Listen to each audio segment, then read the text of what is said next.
السلام علیکم جی، ایک بار پھر آپ کی خدمت میں حاضر ہیں۔ آپ دیکھ رہے ہیں پیام رمضان آواز ٹی وی کی جانب سے، اور یہ رمضان نشریات ہیں اور آج کی دوسری نشست ہم لوگ انشاءاللہ آپ کے سامنے پیش کرنے جا رہے ہیں۔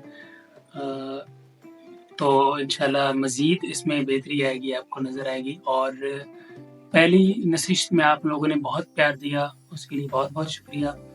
تو یہ رمضان ٹرانسمیشن یہ رونق کہ انشاءاللہ بحال رہیں، آپ کے ساتھ رہیں۔ آپ نے بھرپور سپورٹ کرنی ہے، تعاون کرنا ہے، اور یہ چیز ہمارے ساتھ آگے بڑھتی رہے۔ آپ نے یہ کوشش بھی ساتھ میں کرنی ہے، ٹھیک ہے؟ تو جیسے کہ ہم لوگوں نے پچھلی نشست میں بات کی تھی کہ رمضان کی رونقیں بحال ہیں اور رمضان کی رونقیں اپنے عروج پر ہیں، اور یہ ایک ایسا مہینہ ہے جس میں ہم لوگ خوب عبادتیں کرتے ہیں، خوب جو ہے نا نیکیاں اپنے حصے میں لے کر آنے کی کوشش کرتے ہیں۔ اور یہ ایک جنگ ہوتی ہے جس میں ہر مسلمان، ہر مومن یہ کوشش کرتا ہے کہ مجھے زیادہ نیکیاں ملیں، مجھے زیادہ اللہ تعالیٰ اپنی نیک بندوں میں میرا شمار کرے۔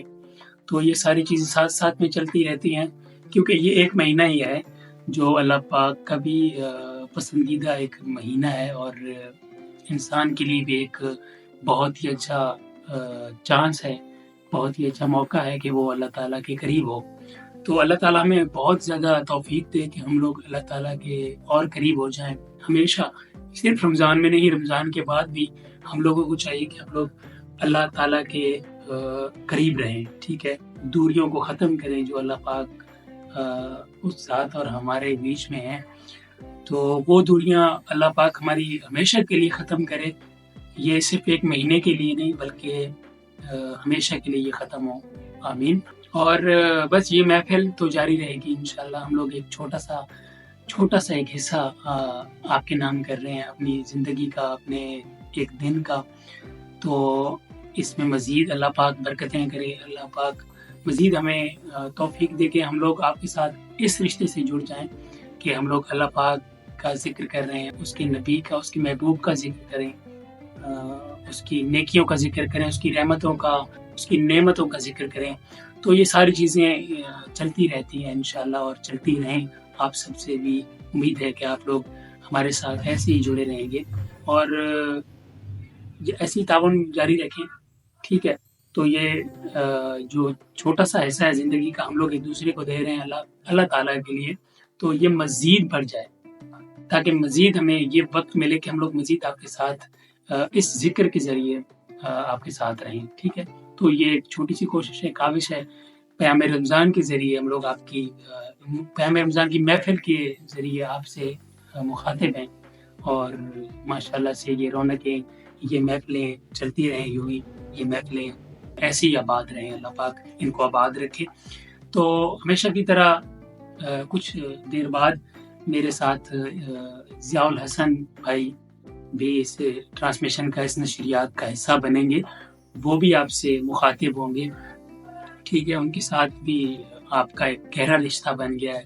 امید کرتے ہیں ان کی آپ کو ایک بات بہت دل کو لگتی ہوگی، ٹھیک ہے؟ ہم لوگ بھی کوشش کر رہے ہیں، ہم لوگ بھی ان کی باتیں ہم لوگ اپنی زندگی میں بھی ان کو اپلائی کرنے کی کوشش کرتے ہیں۔ تو یہ محفل انشاءاللہ پھر جاری ہے، دوسری نشست ہے، ٹھیک ہے؟ اللہ پاک آپ کو صبر دے، رمضان میں آپ جتنے روزے رکھ چکے ہیں، اللہ اس کا اجر دے، وہ قبول فرمائے، اور ہمیں مزید ایسی محفلیں سجانے کی توفیق دے۔ تو میں ابھی آپ کے ساتھ ملاقات کرواؤں گا ضیاء الحسن بھائی سے کہ وہ اس محفل میں چار چاند لگائیں اس محفل کو۔ تو پھر چلتے ہیں ضیاء الحسن بھائی کی طرف اور ان سے سنتے ہیں کہ آج وہ ہمارے لیے کیا موضوع لے کے آئے ہیں، رمضان سے متعلق کیا کچھ نئی چیزیں ہیں جو ہمیں اللہ تعالیٰ کے نزدیک کر سکتی ہیں۔ تو چلتے ہیں ضیاء الحسن بھائی کی طرف۔ بسم اللہ الرحمن الرحیم۔ آواز ٹی وی کے پلیٹ فارم کے ساتھ میں آپ کی خدمت میں حاضر ہوں، ضیاء الحسن۔ الحمدللہ، یہ مالک کا بہت بڑا احسان ہے کہ اس نے ہمیں یہ پلیٹ فارم دیا جس کے توسط سے ہم نبی رحمت صلی اللہ علیہ وسلم کی شفقت کے سائے میں اور امت محمدی صلی اللہ علیہ وسلم کا فرزند ہونے کی حیثیت سے جو ہماری زندگی میں اہم چیزیں ہیں وہ آپ کے سامنے لانے کا شرف حاصل کر سکیں۔ الحمدللہ گزشتہ کئی سالوں کی طرح اس سال بھی رمضان المبارک کے جو لمحات ہیں وہ ہمارے لیے بابرکت ہیں، باعث سعادت ہیں، اور جس حد تک ہو سکے ہمیں چاہیے کہ ہم ان سے بھرپور استفادہ کرنے کی کوشش کریں۔ اور استفادے کی مختلف صورتیں ہو سکتی ہیں جو کہ رمضان المبارک کی برکتوں کے حساب سے ہمارے لیے اہم ہے۔ اس سلسلے میں آج آواز ٹی وی کے اس پلیٹ فارم سے میری دوسری نشست ہے۔ اس سے پہلے میں نے کچھ ابتدائی جو چیزیں تھیں وہ آپ کے سامنے رکھی تھی رمضان المبارک کی برکتوں کے حوالے سے، رحمتوں کے حوالے سے اور عظمتوں کے حوالے سے۔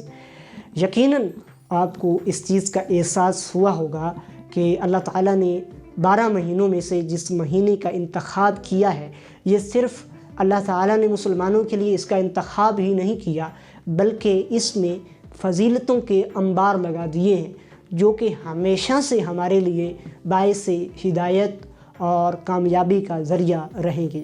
اور یہ اس میں رمضان المبارک میں ایسی خوبصورت راتیں ہوتی ہیں جن راتوں میں جو ہماری روحانی کیفیات ہیں ان میں یکساں تبدیلی آ سکتی ہے۔ تو آج کچھ چیزیں آپ کے سامنے جو رکھنا چاہوں گا وہ خشیت الہی کے حوالے سے ہیں کہ جو اللہ رب العزت کی نسبت اور محبت میں جو تقویٰ ہے وہ ہماری زندگی میں کتنا اہم ہے۔ پہلی تو یہ چیز ذہن میں رکھنی چاہیے کہ اس دنیا میں انسانی جو فطرت ہے اس کا تقاضا یہ ہے کہ انسان کی جس کے ساتھ وابستگی ہوتی ہے، جس کے ساتھ محبت ہوتا ہے، انسان کا ایک لمحہ بھی جو ہے وہ اقرار میں یا سکون میں نہیں گزرتا اس شخصیت کے بغیر، اور اس کے ذہن میں ہمیشہ یہ کنفیوژن رہتی ہے کہ میرا یار یا میرے ساتھ تعلق جس کا پیوست ہے وہ کس حال میں ہوگا۔ تو یہ ایک انسانی فطرت میں شامل ہے چیز کہ جس سے محبت کرتا ہے اس کے لیے وہ چیز لازم ہوتی ہے۔ تو یہ پوائنٹ ہماری جو ایک انسانی زندگی ہے یا بطور مسلمان ہمیں چاہیے کہ ہم یہ اپنی زندگی میں لازم اور ملزوم کریں کہ اگر ہم اس بات کے داعی ہیں کہ ہمارا ربط براہ راست طور پر خدا تعالیٰ کے ساتھ متصل ہے، تو ہم وہ تمام تر جو ہماری زندگی کے پہلو ہیں ہم اس میں ہمیشہ محبت الہی، اطاعت الہی، اور ہر وقت ہماری یہ کوشش ہو کہ ہمارا محبوب ہم سے ناراض نہ ہو۔ اور اس کے لیے اللہ تعالیٰ نے ہمارے لیے کچھ حدود و قیود رکھے ہیں اس زندگی میں، ہمارے لیے کچھ تعلیمات دی ہیں، جو تعلیمات نہ صرف ہمارا جو نظم و ضبط ہے اس کو مستقل بناتی ہیں، بلکہ ہماری زندگی میں جو ایک بالکل ایک نیا طرز زندگی کے جینے کا وہ بھی پیدا کرتی ہیں۔ وہ ہمارے پاس 5 نمازیں ہیں، اس کے علاوہ مختلف شکلیں ہیں عبادت کی، ہم حج کے لیے جاتے ہیں، اس کے علاوہ ہم زکوٰۃ ادا کرتے ہیں، اور یہ تمام چیزیں انسانی زندگی کے حسن کے لیے ہیں۔ تو جب ہم اطاعت الہی کی بات کرتے ہیں تو اس میں پہلا پوائنٹ جو ہماری زندگی میں ہمارے سامنے ہونا چاہیے وہ یہ ہے کہ اللہ تعالیٰ کے جو احکامات ہیں ان احکامات پہ ہم عمل پیرا ہوں، اور ان پہ عمل پیرا ہونے کے لیے ہم حد الامکان کوشش کریں، کیونکہ اگر ہم اطاعت الہی کریں گے تو تب جا کر ہمیں محبوب صلی اللہ علیہ وآلہ وسلم کی جو محبت ہے وہ نصیب ہوگی۔ اچھا، اس میں جو اللہ پہ توکل ہے اس میں دوسری سطح جو ہے وہ خوف ہے، خوف خدا، جسے خوف الہی بھی آپ کہتے ہیں، وہ ہونا چاہیے کہ ہر وقت ہمارے ذہن میں یا ہمارے سامنے یہ امر روشن ہونا چاہیے کہ ہم جو کام کر رہے ہیں خدا تعالیٰ اس کو دیکھ رہا ہے۔ شاید ظاہری طور پر تو ہمیں نظر آئے کہ یہاں کوئی دیکھنے والا نہیں ہے، جہاں آپ برا کام کر رہے ہیں، جہاں آپ شراب پی رہے ہیں، جہاں آپ چرس پی رہے ہیں، جہاں آپ نشہ کر رہے ہیں، جہاں آپ کوئی بھی شریعت اسلامی کی مخالفت میں کام کر رہے ہیں، تو وہاں یہ تصور ضرور قائم کر لینا چاہیے کہ اگر ہمیں کوئی بھی نہیں دیکھ رہا تو اللہ تبارک و تعالیٰ کی کریم ذات جو ہے وہ ہمیں ضرور دیکھ سکتی ہے۔ یہ ہمارا ایک تعلق جو اللہ کے ساتھ ہے وہ اس طرح مضبوط ہوگا کہ ہم اپنے ہر کام میں یہ نیت کریں. اب دیکھیے تصوف میں جہاں یہ بات ہے، جو صوفیاء ہے وہ صوفیاء کے منہج پہ کس طرح پہنچے ہیں، انہوں نے حدیث جبرائیل میں جو احسان کا منہج استعمال ہوا ہے اس کو حاصل کیا ہے کہ خدا تعالیٰ کی عبادت اس انداز سے کریں کہ آپ خدا کو دیکھ رہے ہیں. اور ہاں اگر آپ میں یہ استطاعت نہیں ہے تو یہ آپ کے ذہن میں ہونا چاہیے کہ خدا کریم جو ہے وہ ہمیں دیکھ رہا ہے. تو جب ہمارے دل میں یہ چیز پیدا ہو جائے گی تو اطاعت الہی، خشیت الہی، محبت الہی کا جو حقیقی حسن ہے وہ ہمارے سامنے آشکار ہو جائے گا.